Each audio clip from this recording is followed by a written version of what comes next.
ओम श्री साई राम। प्रेम वाहिनी अध्याय 21।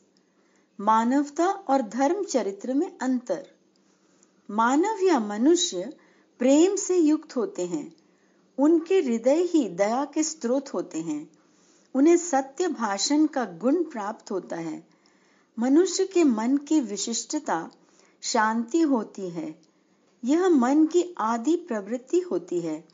शांति प्राप्त करने के लिए कहीं जाने की आवश्यकता नहीं है। जैसे सोना और चांदी भूगर्भ में छिपे रहते हैं, मोती और मूंगा समुद्र में रहते हैं, शांति और आनंद भी मन के क्रियाकलापों में प्रच्छन्न रहते हैं। इन छिपे हुए गुणों को प्राप्त करने की आकांक्षा से यदि कोई मन की गहराइयों में उतरकर उसके कार्यों का आंतरिक विवेचन करता है तो वो प्रेम से भर जाता है।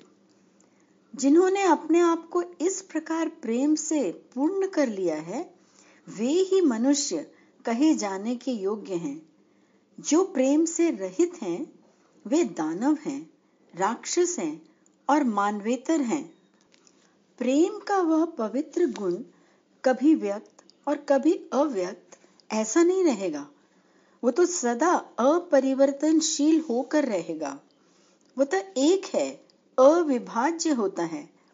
जो प्रेम से संपृक्त होते हैं, वे द्वेष, स्वार्थ, अन्याय, दुराचार और अनैतिकता के लिए असमर्थ होते हैं। परंतु जिनमें प्रेम होता है और उपर्युक्त दुर्गुण नहीं होते हैं, वे तो सर्वोपरि होते हैं।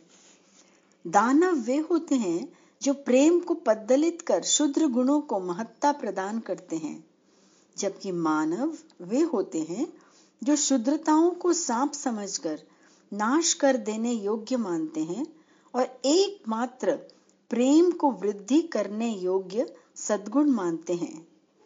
दुराचारी और कुप्रवृत्तियां मानव की मानवता को ही विकृत करते हैं। प्रेम रूपी अमृत से छलकते हृदय ही मानव में सच्ची मानवता की झलक देते हैं।